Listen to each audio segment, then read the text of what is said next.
13 mai 1568, au sud de Glasgow, en Écosse. L'air printanier planait lourdement sur le village de Langside, épais de la menace de pluie. Sur les hauteurs au-dessus du village, des hommes en acier et en cuir surveillaient la route venant du sud, leur souffle formant de la buée dans le froid matinal. Des bannières claquaient au vent, les armes royales d'Écosse, le lion rouge rampant sur or. En contrebas, des ruelles étroites serpentaient entre des cottages de pierre et des jardins, grimpant la crête vers Glasgow. Qui tenait ces ruelles tenait la route vers le nord. Qui tenait la route contrôlait le destin de l'Écosse. 6 000 hommes marchaient depuis le sud-ouest, se déplaçant rapidement. Ils portaient les couleurs des Hamilton, d'Argyll, des clans de l'Ouest et des anciens lords catholiques. En leur centre chevauchait une femme de 25 ans, ses cheveux roux liés sous un capuchon, son visage pâle mais déterminé. Marie, reine d'Écosse. Il y a 11 jours, elle était prisonnière. Maintenant, elle pariait une armée et un royaume sur un seul coup de dé. Si elle pouvait percer jusqu'au château de Dumbarton sur la côte ouest, elle pourrait se regrouper, appeler l'aide française, récupérer son trône des mains de ceux qui l'avaient volé. Si elle échouait, sa vie en tant que reine d'Écosse était terminée. Bloquant son chemin à Langside se tenaient 4 000 hommes sous les ordres de son demi-frère, James Stuart, comte de Moray, régent pour son fils en bas âge. Il avait saisi le pouvoir quand elle était tombée. Il n'avait aucune intention de le rendre. Les deux camps savaient ce que signifiait ce jour. Une reine, un régent, un royaume, un seul pouvait quitter Langside. Ce qui se passa dans les 3 heures suivantes déciderait si Marie régnait sur l'Écosse ou mourait en exil. Voici l'histoire de la bataille qui brisa le dernier espoir d'une reine. Pour comprendre Langside, vous devez comprendre comment une reine couronnée et ointe d'Écosse finit par fuir une prison pour combattre ses propres lords dans un champ printanier. Marie Stuart avait hérité du trône d'Écosse alors qu'elle était un nourrisson en 1542. Elle grandit en France, épousa le roi de France, devint veuve à 18 ans et retourna en Écosse en 1561 pour gouverner un royaume qu'elle connaissait à peine. L'Écosse était déchirée. La réforme avait brisé l'ancien ordre catholique. Les lords protestants, soutenus par la reine Élisabeth I d'Angleterre, exerçaient un pouvoir énorme. Marie, catholique dévote, marchait sur le fil du rasoir entre factions, religions et ambitions. Pendant un temps, elle y parvint. Elle était jeune, belle, intelligente et couronnée. Mais ses choix en matière de mariage la détruisirent. En 1565, elle épousa son cousin, Henry Stuart, lord Darnley, un homme vaniteux, violent, jaloux avec du sang royal et aucune sagesse. Leur union produisit un fils en 1166, Jacques, mais leur mariage fut un désastre. Darnley devint paranoïaque. Il aida à assassiner le secrétaire de Marie, David Rizzio, devant elle alors qu'elle était enceinte. Puis, en février 1567, Darnley lui-même mourut quand sa maison explosa à l'extérieur d'Édimbourg. Meurtre. Tout le monde le savait. Personne ne pouvait prouver qui l'avait ordonné. 3 mois plus tard, Marie prit la décision qui brisa son règne. Elle épousa James Hepburn, comte de Bothwell, un seigneur de guerre protestant largement soupçonné d'avoir orchestré la mort de Darnley. Ce fut un suicide politique. Les lords écossais, protestants et catholiques confondus, se retournèrent contre elle avec fureur. Ils voyaient Bothwell comme un meurtrier et Marie comme sa complice ou sa victime. De toute façon, elle ne pouvait plus régner. En juin 1567, les lords confédérés assemblèrent une armée et confrontèrent Marie et Bothwell à Carberry Hill. Les deux s'enfuirent. Marie se rendit sous promesse de sauf-conduit. Elle n'en reçut aucun. Les lords l'emprisonnèrent au château de Loch Leven, une forteresse sur une île au milieu d'un lac froid. Le 24 juillet 1567, ils la forcèrent à abdiquer. Son fils de 13 mois fut couronné roi Jacques VI d'Écosse. Son demi-frère, le comte de Moray, devint régent. Marie avait 24 ans. Elle avait régné pendant 6 ans. Maintenant, elle était prisonnière dans son propre royaume, sa couronne volée, son avenir effacé. Pendant près d'1 an, elle languit à Loch Leven. Moray gouvernait l'Écosse avec une efficacité protestante et le soutien anglais. Élisabeth I d'Angleterre observait attentivement. reconnaissant Marie comme une rivale catholique et une menace dynastique, mais peu disposée à la voir assassinée carrément. Marie complota. Elle charma ses geôliers. Elle attendit. Le 2 mai 1568, elle passa à l'action. Avec l'aide de gardes sympathiques, elle s'échappa de la forteresse insulaire et chevaucha vers l'ouest dans la nuit. En quelques jours, la famille Hamilton, alliés de longue date et rivaux de Moray, se rallièrent à sa cause. Archibald Campbell, comte d'Argyll, amena les clans de l'Ouest. Les lords catholiques qui n'avaient jamais accepté la régence de Moray prirent les armes. En une semaine, Marie commandait 6000 hommes. Elle n'était plus prisonnière. Elle était une reine avec une armée, marchant pour récupérer son trône. Mais Moray agit plus vite. Depuis Édimbourg, il rassembla ses propres forces, soldats vétérans loyaux à la cause protestante, hommes endurcis qui avaient combattu à ses côtés pendant des années. Il avait moins d'hommes, peut-être 4000, mais ils étaient disciplinés, expérimentés et totalement engagés. Moray comprenait que si Marie atteignait le château de Dumbarton sur l'estuaire de la Clyde, elle pourrait tenir indéfiniment, appeler le soutien français et rallumer les guerres civiles d'Écosse. Il ne pouvait le permettre. Il marcha vers l'ouest pour l'intercepter.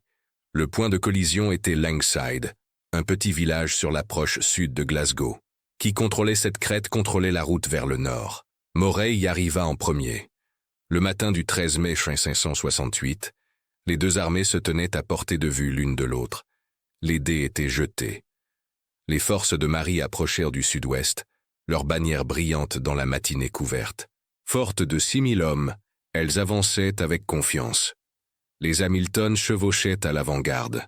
Lord Claude Hamilton, duc de Châtellerault, commandait le corps principal. Argyll, le chef de l'Ouest, menait l'avant-garde avec des Highlanders aguerris et des hommes de clan Campbell. Parmi eux chevauchèrent de la cavalerie endurcie, des lanciers en armure et des piquiers qui avaient combattu en France et dans les querelles sans fin de l'Écosse. Marie elle-même chevauchait près du centre, entourée de gardes loyaux. Elle ne portait pas d'armure, mais elle portait le poids de la couronne d'Écosse, même si seulement de nom. Leur objectif était simple, percer la ligne de Moray, atteindre Dumbarton et forcer un règlement de compte. Ils croyaient que les nombres les favorisaient. Ils croyaient que Dieu les favorisait. Ils croyaient que la revendication légitime de Marie au trône l'emporterait. Moray pensait autrement. Depuis la crête à Langside, il examina le terrain avec l'œil d'un général. Le village se trouvait sur un terrain montant, ses cottages et jardins grimpant une pente vers Glasgow. Des ruelles étroites canalisèrent le trafic en montée entre des haies et des murs. C'était un goulet d'étranglement naturel.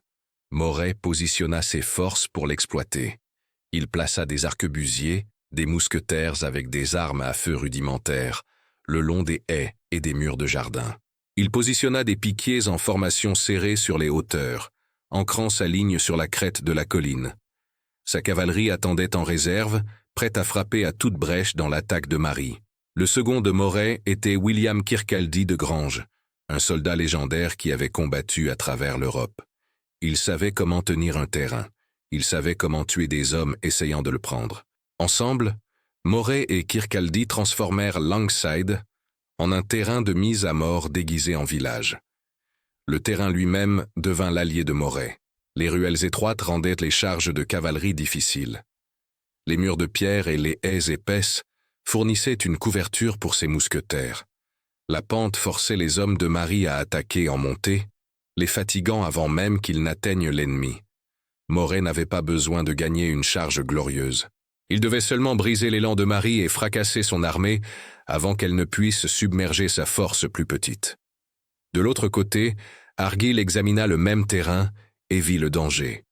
Il comprenait qu'un assaut frontal en montant ces ruelles serait brutal, mais la cause de Marie dépendait de la vitesse. Chaque heure de retard donnait à Moray le temps d'appeler des renforts de Glasgow et d'Édimbourg. Chaque moment d'hésitation donnait aux agents d'Élisabeth en Écosse le temps d'intervenir. Argyll fit son choix. Ils attaqueraient. La matinée vieillissait. Les bannières remuaient au vent. Les hommes vérifiaient leurs armes, murmuraient des prières et regardèrent la pente devant eux. Les tambours battaient un rythme lent et régulier.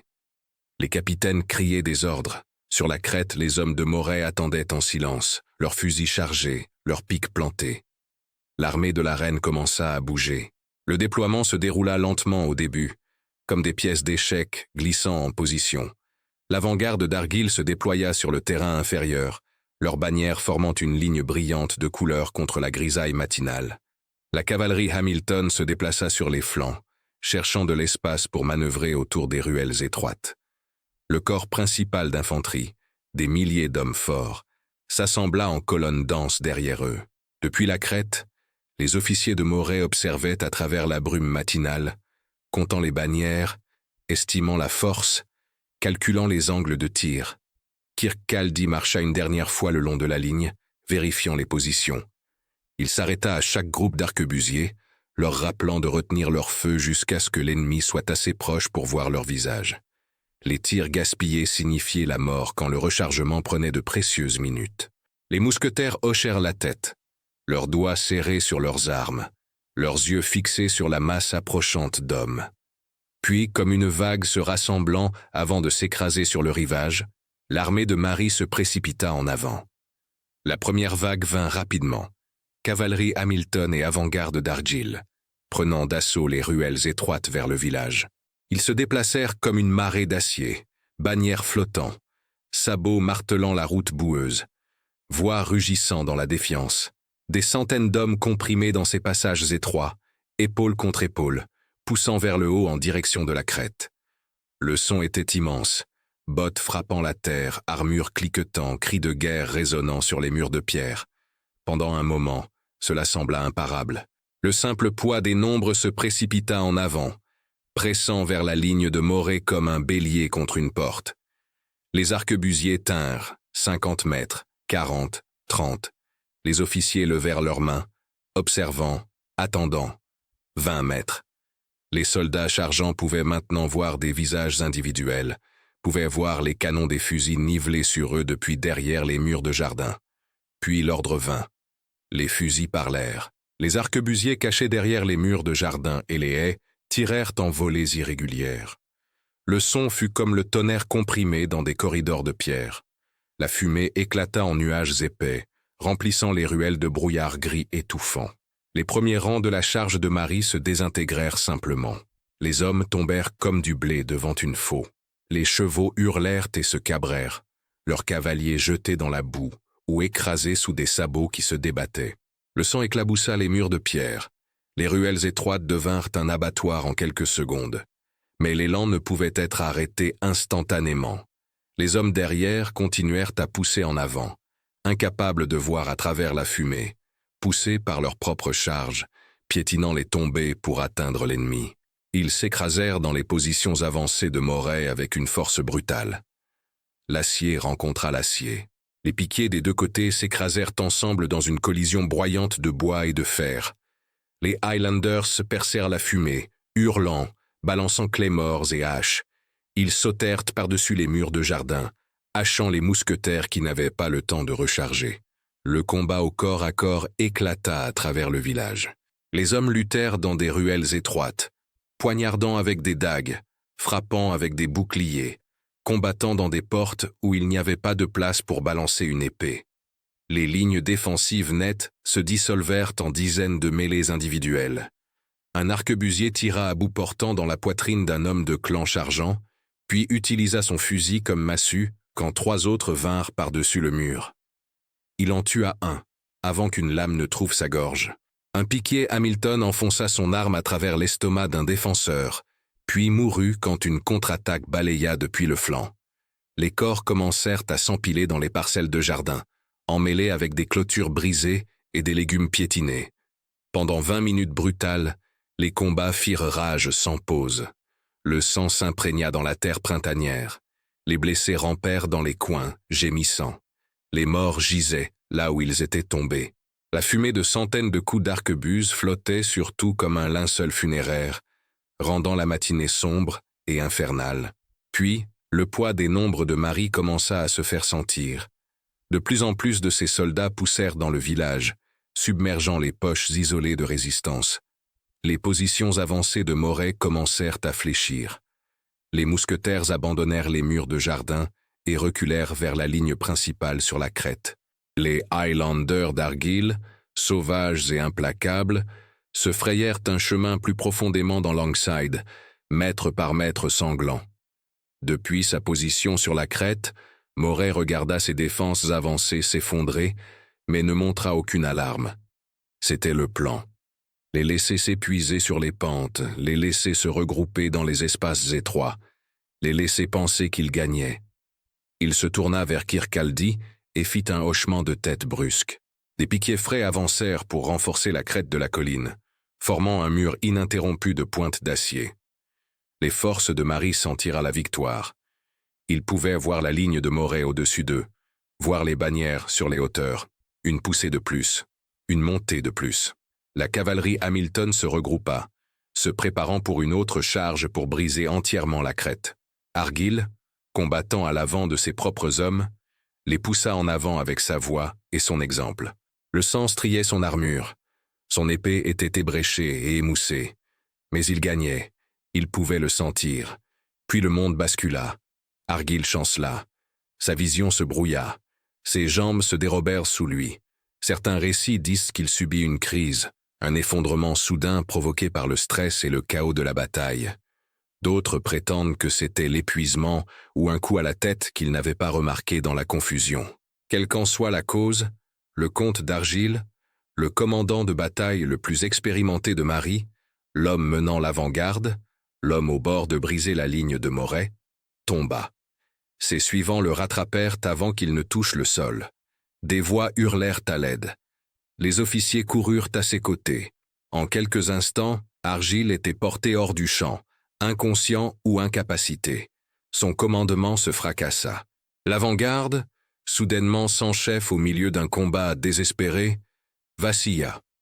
La confusion se propagea vers l'extérieur comme des fissures dans la glace. Les hommes cherchèrent des ordres et ne trouvaient personne pour les donner. Les officiers criaient des commandements contradictoires. Les unités qui avaient poussé en avant hésitèrent. La cohésion qui lie une armée attaquante ensemble, direction, leadership, élan, commença à se fracturer, et Moray le vit. Il n'attendit pas que les officiers de Mary rétablissent l'ordre. Il ne leur donna pas un moment pour se regrouper ou se rallier. C'était le moment qu'il attendait depuis le début de la bataille. Il se tourna vers Kirkcaldy et prononça un seul mot. Maintenant. La cavalerie du régent, tenue en réserve sur la pente inverse de la crête, se précipita en avant. Ils vinrent par-dessus la crête comme une avalanche de fer et de chair chevaline. Des centaines de cavaliers blindés chargeant en descente au galop complet. Leurs lances étaient nivelées. Leur élan était imparable. Ils s'écrasèrent dans le flanc gauche exposé de Mary avec une force dévastatrice et terrifiante. L'impact fut catastrophique.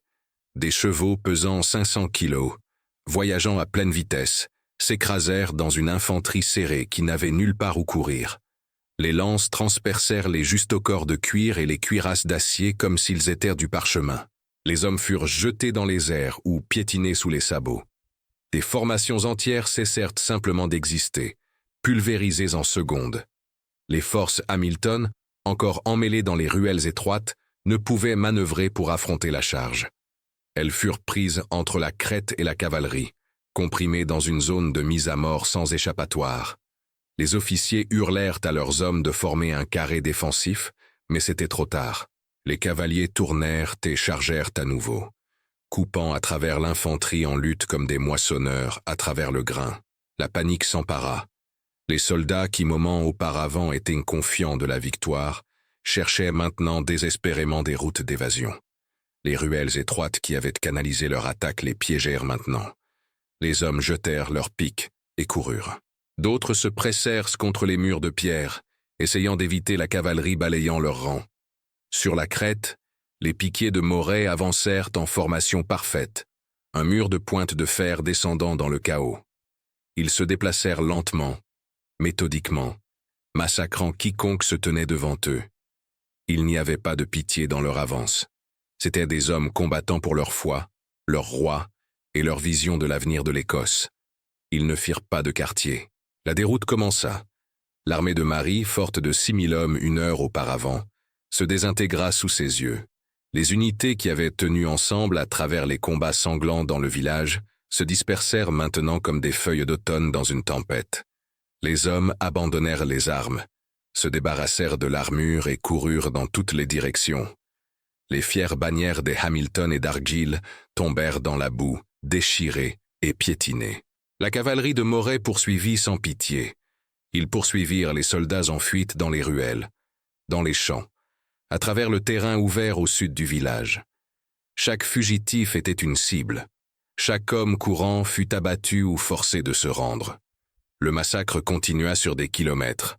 D'un point de vue sur une colline au sud de Langside, Marie, reine d'Écosse, regarda son royaume mourir une seconde fois. Elle était assise à cheval, ses gardes serrés autour d'elle, alors que l'armée qui était censée restaurer son trône se dissolvait en chaos fuyant. Les bannières du Lion rouge d'Écosse gisaient dans la saleté. Les hommes qui avaient juré de combattre pour elle se dispersèrent comme des animaux effrayés devant des loups. La bataille avait duré à peine 1 heure. Peut-être 300 de ces soldats gisaient morts ou mourant dans les ruelles et les jardins de Langside. Des centaines d'autres furent capturés, blessés ou chassés à travers la campagne environnante. Le reste disparut simplement, désertant leur reine pour sauver leur propre vie. Les forces de Moray contrôlaient chaque pouce de terrain. La route vers Dumbarton était fermée. La route vers Glasgow était fermée. La route vers n'importe où était fermée. Les suivants de Marie la supplièrent de fuir.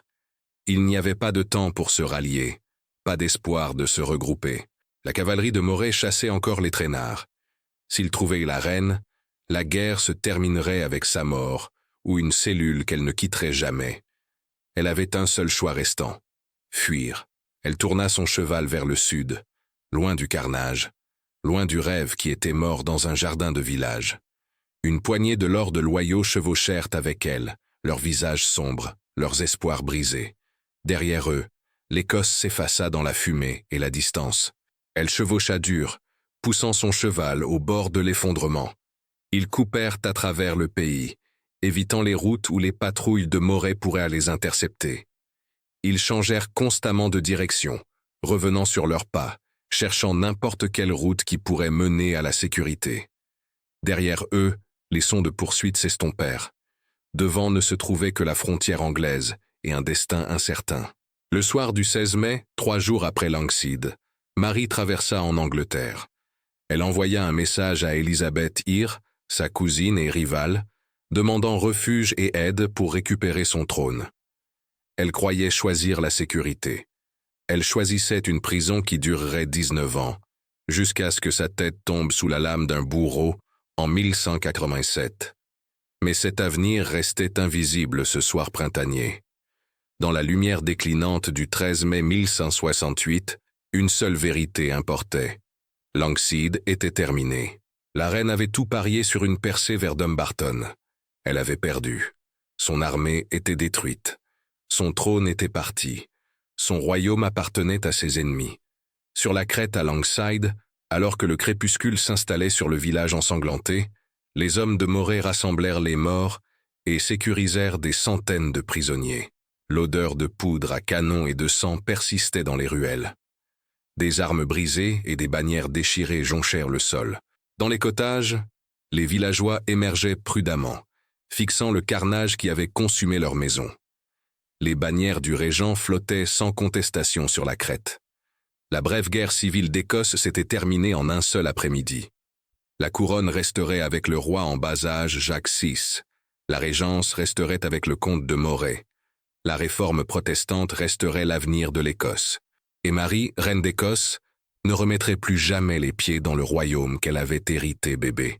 Dans le silence qui suivit, le destin d'une reine avait été décidé. Elle avait marché vers Langside avec 6000 hommes et un rêve de récupérer son trône. Elle partit sans rien d'autre que sa vie et la connaissance amère que les royaumes peuvent basculer sur une seule heure, une seule colline, un seul effondrement catastrophique. La route vers Dumbarton avait été si proche. La victoire avait semblé à portée de main. Mais à Langside, en ce jour gris de printemps de 1568, l'Écosse ferma ses portes à sa reine pour toujours. Le pari avait échoué. La couronne était tombée. et la femme qui régna autrefois sur une nation chevaucha vers le sud en exil. L'histoire de son royaume écrite sans elle.